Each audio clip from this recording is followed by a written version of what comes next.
Well, thanks everyone for getting on. And what I'm going to do is I'm going to run 4 sessions or over the next 4 weeks, just really diving into the objections, because we always do get objections. And there's always a reason why. And as long as we understand where they're coming from, then sometimes that we can overcome those objections. So I'm just going to pull up my PowerPoint here. And we will do this. Okay. And this is all from Jerry Rosenthal, who I've been coaching with for the last year. And really it becomes an art, because when we get an objection, oftentimes we like freeze because we don't want to be pushy, or what do we say? I do remember when people would give me objections, I'd go, oh, okay. And that would just be done. I didn't feel like I didn't want to argue with them, and I didn't, of course, that's in my head. I'm thinking, oh, I don't want to come back at them. And so there is an art of overcoming these and what we can do. So when we know and not come back on hard or, argumentary or whatever, but we can, and we have an art and we understand the art of it, then we're going to have some conversation or confidence. But what we have to remember is that we're just having a conversation, all right? And that there is a process of dealing with this objection.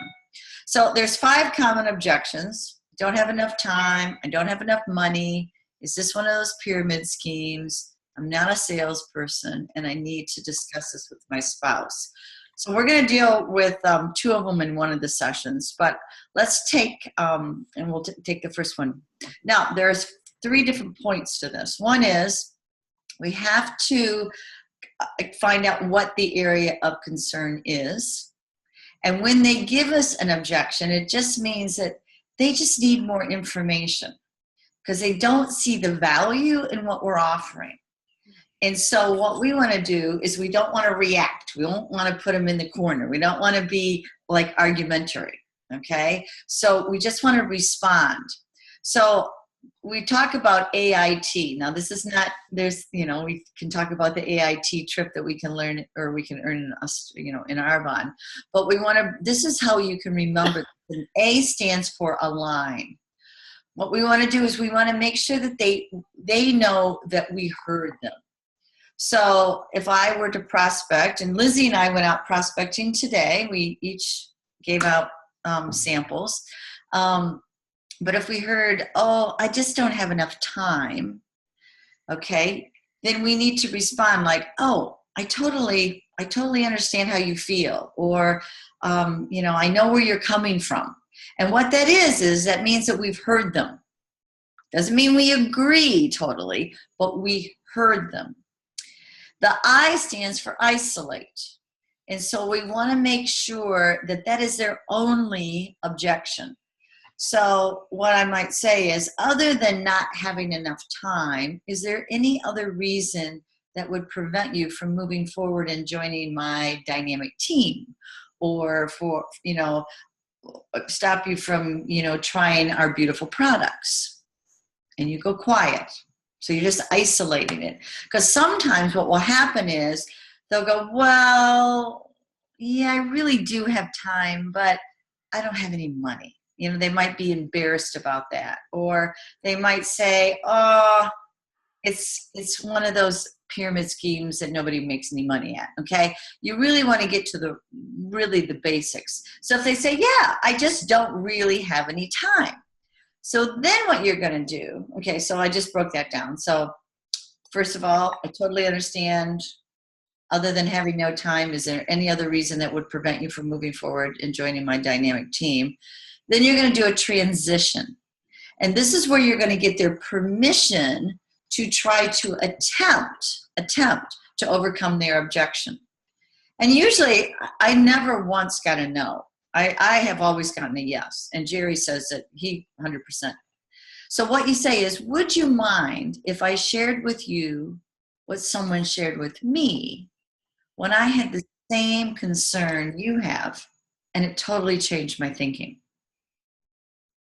So you want to try and get that language down, And what happens is they are curious. It's like, wow, you were busy and somebody said something and you overcame it. So they go, well, yes. Okay. So again, align, isolate, transition. So when people will invest their time and their money when they see a value. So when people give you a no, it just means, as I said earlier, they just don't value. They just haven't seen it. Okay, so here we go. This is our objection number one that we're dealing with tonight. I don't have enough time. So when we say, okay, the transition after they say, I don't have enough time, and you say, other than not have enough time, is there any other objection that would stop you from taking a look at my business or, having a coffee chat with me? The transition is that they don't see enough value. So would it be okay with you if I shared what someone shared with me when I too thought I didn't have enough time? Sure.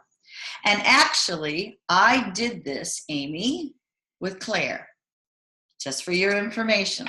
And this worked beautifully because Claire runs a very busy IT business. And she said, okay, sure. So what you do is you get a piece of paper out and you draw a box and you write 168 in the middle of the box. And you say to them, do you have any idea what that means? Some people can guess it. But what it means is how many hours in a week, because we all have the same amount of time.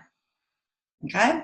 So what you want to say to them is, okay, so we're going to look at 4 areas in your life.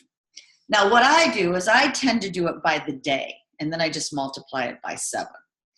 So, Amy, will you play along with me? Yeah. Okay, cool. So, Amy, during your, how many hours do you work? Well, you can tell me, per week or per day? Per day, 10 to 12. 10 to 12 hours? Mm-hmm. Okay. And is that, how many days a week is that? 4 days, and then I work 4 to 6 on Friday. So you work 10 to 12 hours? I'm off completely on Saturday and Sunday. So you work 10 to 12 hours, 4 days a week? Yes. And then 2 hours additional, correct?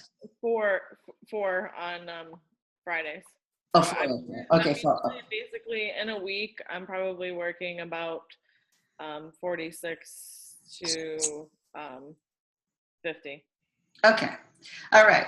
All right. So 46 to 50. So Amy, what do you want me to, so what would you tell me? Can we just do, would you say like 48 hours, would we say? Is that a good, or do you want to say 50? Let's just do 50. Okay, we'll do 50. All right. Now I do that on purpose, guys, because I want her to feel like I'm not trying to make her have more time. Okay.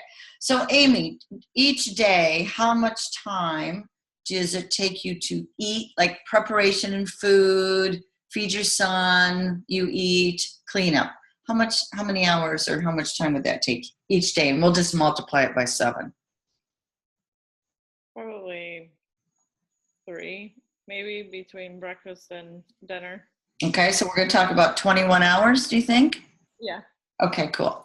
Now, sleeping, how many hours a day do you sleep?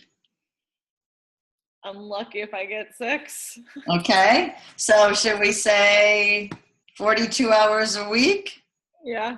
Okay, all right. And then recreation. Recreation would be, like things that you love to do. Like, do you go to yoga? Do you work out at the gym? Is there sports or something that you have to go with on your son, etc.? Well, right now, currently, he's just starting football, so that's twice a week for 2 hours a night every week. Okay, twice a week. Okay, so there's 4. Okay. Then I do usually hot Pilates twice a week. Okay, is that for an hour, hon? Yes.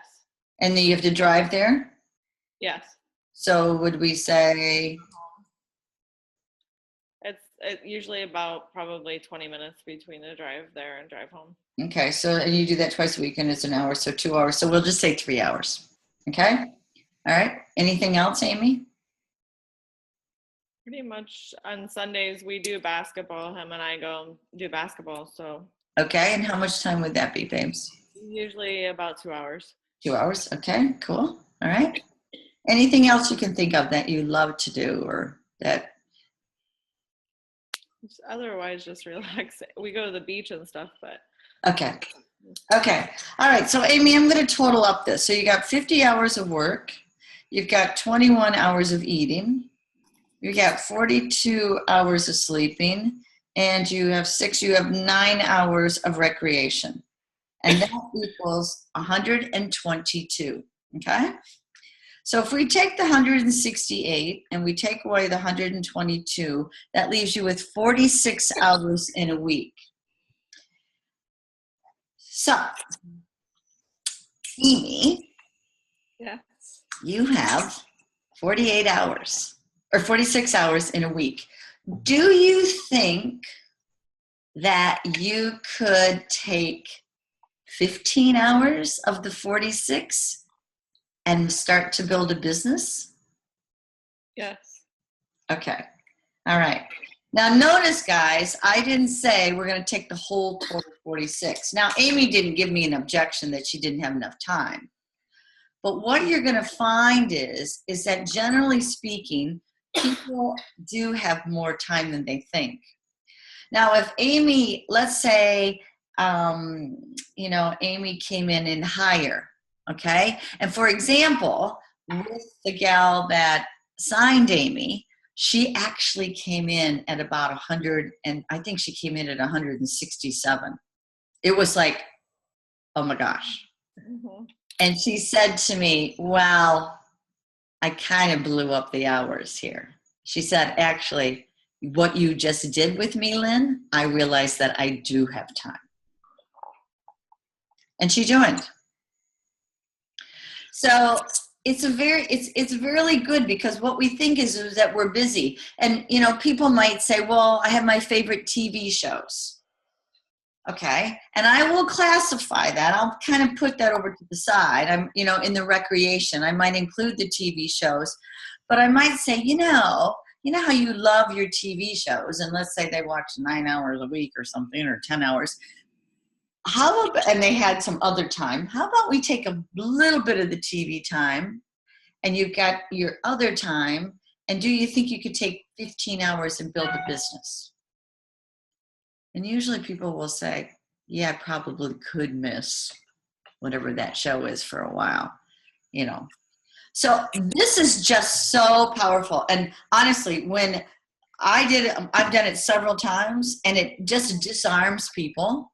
Because just like with Amy, like I said, when she talked about her hours that she worked, I didn't go low end. I blew it up. Okay, what do you want? You want to go 48, 50? What do you want? 50. Great, let's do 50. And I was digging. So she didn't feel like I was trying to convince her that she did have time. So any questions on that?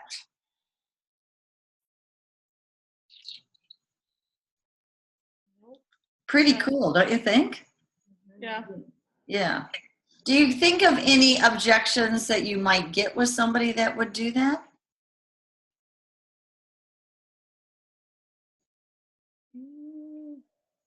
No. Yeah. Sometimes people will say, they just want spare time. Like, I don't want to fill in all my hours working. And then you have to find the drive, like the reason for wanting to fit our Arbonne into those 10 hours that they might have left in their week.